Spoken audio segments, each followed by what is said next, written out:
You know the scene. It's the age-old debate you hear in pretty much every gym on the planet. You got one person sweating it out on the treadmill, another person clanging and banging weights, and right in the middle of it all is that one big question. Does doing one of these totally cancel out the other? Well, today we're going to swap the gym gossip for some hard science and settle this thing for good. Ah, yes. The fear that keeps every lifter up at night. The idea that all that grueling work you put in at the squat rack could just evaporate because you decided to go for a jog. Is that just a myth, some gym folklore, or is there actually something to it? Let's find out. And look, we're not just guessing here. We are going straight to the top, to a massive meta-analysis from the journal Sports Medicine. And when I say massive, I mean it. This wasn't just one little study. Researchers pulled together the results from 43 different studies. That's over 1,000 participants to get the final, definitive answer. Okay, so first things first, let's talk about what most people mean when they say gains, right? We're talking about pure strength and building bigger muscles. So, what did this huge scientific deep dive actually find? All right, now don't let this chart intimidate you. It's actually way simpler than it looks. It's called a forest plot. Each of those little lines is a single study. But you can pretty much ignore all of those and just look right down here at the bottom. See that diamond? That's the one we care about. It's the average of all the studies combined. And that vertical line in the middle, that's the zero effect line. Notice how the diamond is sitting right on top of it? The science is crystal clear. For building raw strength, doing cardio has absolutely no negative effect. None. And what about getting bigger? Muscle size, or what scientists call hypertrophy. Well, would you look at that? It's the exact same story. Here's the second forest plot. Again, just focus on that diamond at the bottom. It is parked squarely on that center line.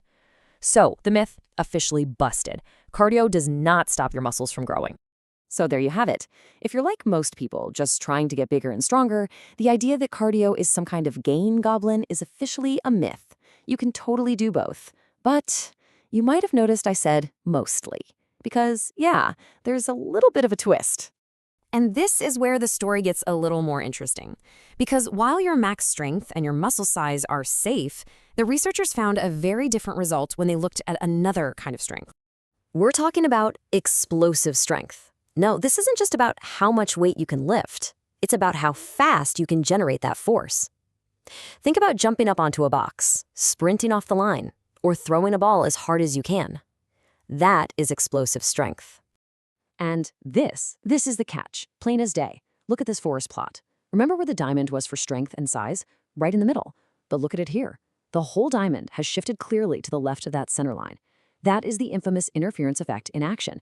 It's a small effect for sure, but it is scientifically proven to be there. So the takeaway here is pretty straightforward. If you're doing cardio and weights together, it can slightly, and I mean slightly, slow down your progress in becoming more explosive. It's not going to ruin your training, but if your goal is to be as lightning fast and powerful as possible, this is definitely something you need to know about. But wait, before all you athletes out there start ditching your cardio sessions, the study didn't just highlight the problem. It also uncovered the solution. And it turns out you really can have the best of both worlds. It all just comes down to timing. See, the researchers went a level deeper and found this really clear pattern. When people did their cardio and lifting back to back or really close together, that's when the negative effect on power popped up. But what happened when they separated the two workouts? The interference just vanished, gone. So, what's the magic number? It's actually a beautifully simple rule. Just separate your cardio and your strength training by at least 3 hours. If you can do that, the science says that the negative effect on your explosive power completely disappears. It's that easy. Okay, so let's wrap all of this up. We've gone through the science, we've looked at the nuance, and we've found the solution. So what does this actually mean for you when you're planning out your week at the gym? Well, it really just boils down to your goals. If your number one goal is just getting as big and strong as possible, then honestly, do your cardio whenever you want. Morning, night, right after lifting, it doesn't matter. If your goal is to maximize explosive power, maybe you're an athlete who needs to sprint or jump, then yeah, you're going to want to separate those workouts by at least 3 hours. And finally, if you're just training for general health and fitness, please don't even worry about it. The massive combined health benefits of doing both cardio and weights are way, way more important than any tiny interference effect. So the great gym debate is finally settled.